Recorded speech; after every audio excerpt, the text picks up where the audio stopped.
నమస్తే ఫ్రెండ్స్, ఎలా ఉన్నారు? నేను శైలజ. వెల్కమ్ టు మీ శైలజ వ్లాగ్స్. ఈరోజు మన రెసిపీ హెల్తీ అయిన ఆకుకూర పచ్చడి. ఇది ఏ ఆకుతో ప్రిపేర్ చేసాము, ఎలా ప్రిపేర్ చేసాము తెలుసుకుందామా?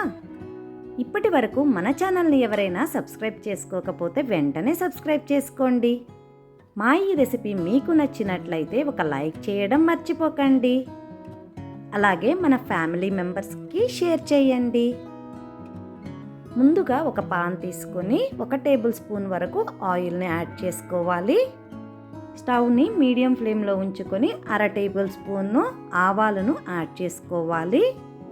అలాగే 1/4 టేబుల్ స్పూన్ మెంతులను కూడా యాడ్ చేసుకోవాలి. ఇవి కొద్దిగా వేగిన తర్వాత 1 టేబుల్ స్పూన్ మినప్పప్పు యాడ్ చేసుకోవాలి. అలాగే 1 టేబుల్ స్పూను పచ్చిశనగపప్పును కూడా యాడ్ చేసుకోవాలి. వీటితో పాటు 1/2 టేబుల్ స్పూన్ జీలకర్రను కూడా యాడ్ చేసుకోవాలి. అలాగే 1 చిటికెడు పసుపుని కూడా యాడ్ చేసుకోవాలి. వీటన్నింటినీ కదుపుతూ 1 నిమిషం పాటు వేయించుకోవాలి.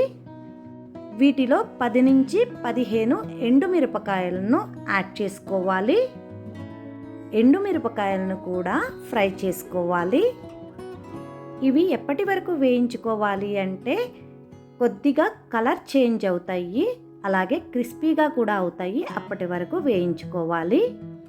ఇలా వేయించుకున్న వాటిలో 4 నుంచి 5 వెల్లుల్లి రెబ్బలు, 1 చిన్న నిమ్మకాయ సైజు చింతపండుని కూడా యాడ్ చేసుకొని ఒక 30 సెకండ్ల పాటు వేయించుకోవాలి. ఇవి వేగిన తర్వాత స్టవ్ ఆఫ్ చేసి వేరొక ప్లేట్లోకి తీసుకొని చల్లారనివ్వాలి.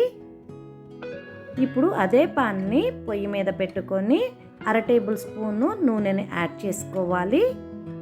దీనిలో 2 నుంచి 3 టేబుల్ స్పూన్ల ధనియాలు యాడ్ చేసుకొని దీనిని కూడా కొద్దిగా ఫ్రై చేసుకోవాలి. ఈ ధనియాలు క్రిస్పీగా అయిన తరువాత స్టవ్ ఆఫ్ చేసుకొని చల్లారనివ్వాలి. ఇప్పుడు మనం ఫస్ట్ ఫ్రై చేసుకున్న వాటిని మిక్సీ జార్లోకి ట్రాన్స్ఫర్ చేసుకోవాలి.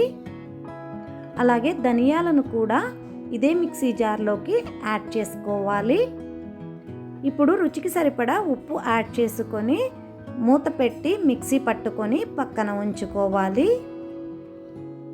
ఇందాక దినుసులు ఫ్రై చేసుకున్నాం కదండి, అదే పాన్లో 1 టేబుల్ స్పూను ఆయిల్ వేసుకోవాలి. దీనిలో పెద్దదైతే 1, చిన్నవైతే 3 కట్టలు పాలకూరని శుభ్రంగా కడిగి సన్నగా తరిగి యాడ్ చేసుకోవాలి. చూస్తున్నారు కదండి, ఇలా సన్నగా తరిగిన పాలకూరను పాన్లోకి యాడ్ చేసుకొని మీడియం ఫ్లేమ్లో ఫ్రై చేసుకోవాలి. ఒక 5 నిమిషాలు ఫ్రై అయిన తర్వాత చూడండి, ఇలా నీరూరి ఇలా వస్తుంది. మనకు కుక్ అయినట్లు కనిపిస్తుంది, కానీ ఆకులో పచ్చనేది ఉంటుంది. ఆ పచ్చి పోవాలి అంటే మనము మూత పెట్టి ఒక 2 నిమిషాల పాటు కుక్ చేసుకోవాలి. 2 నిమిషాల తర్వాత మూత తీసి చూస్తే చక్కగా కుక్ అయి ఉంటుంది. ఇప్పుడు దీనిని స్టవ్ ఆఫ్ చేసి చల్లారనివ్వాలి.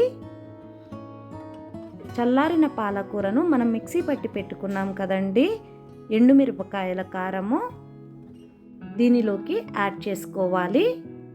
మనము ఎండుమిరపకాయల కారం మరీ మెత్తగా అయితే మిక్సీ పట్టలేదు, కొంచెం బరకబరకగానే మిక్సీ పట్టుకున్నాము. ఇప్పుడు దీనిలో కలిసి చక్కగా మిక్స్ అయిపోతుంది. మనము పాలకూరను మిక్సీ జార్లో వేసి మూత పెట్టుకొని పల్స్ మోడ్లో 2 సార్లు తిప్పితే చక్కగా చట్నీ ప్రిపేర్ అయిపోతుంది. చూడండి ఎంత చక్కగా చట్నీ తయారైపోయిందో. దీనిని పక్కన ఉంచుకోవాలి. ఒక పాన్ తీసుకొని 2 టేబుల్ స్పూన్ల ఆయిల్ని యాడ్ చేసుకోవాలి. దీనిలో 2 ఎండుమిరపకాయలను చిన్న చిన్న ముక్కలుగా కట్ చేసుకొని వేసుకోవాలి, ఇక్కడ చూపిస్తున్నట్లు. ఇవి కొద్దిగా వేగిన తరువాత 4 వెల్లుల్లి రెబ్బలను కచ్చా పచ్చాగా దంచుకొని వేసుకోవాలి. వీటిని కూడా ఆయిల్లో ఫ్రై చేసుకోవాలి. ఇప్పుడు మంచి టేస్ట్ కోసము 1 టేబుల్ స్పూను ధనియాలను కూడా యాడ్ చేసుకొని ఫ్రై చేసుకోవాలి. ఇవి ఫ్రై అయిన తర్వాత 1/2 టేబుల్ స్పూన్ ఆవాలు, 1/2 టేబుల్ స్పూను మినప్పప్పు, పావు టేబుల్ స్పూన్ పచ్చిశనగపప్పు, పావు టేబుల్ స్పూన్ జీలకర్ర, ఒక చిటికెడు పసుపుని కూడా యాడ్ చేసుకొని ఫ్రై చేసుకోవాలి. ఇవన్నీ బాగా ఫ్రై అయిన తర్వాత మనం ప్రిపేర్ చేసుకున్న చట్నీని కూడా దీంట్లో వేసుకొని ఒక 30 సెకండ్ల పాటు ఫ్రై చేసుకోవాలి.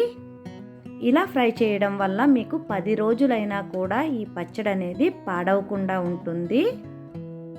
ఈ చట్నీని ఇడ్లీలోకి, దోశల్లోకి లేదంటే అన్నంలోకి దేనిలోకైనా చాలా అంటే చాలా టేస్టీగా ఉంటుంది. తప్పకుండా ట్రై చేయండి. Thanks for watching.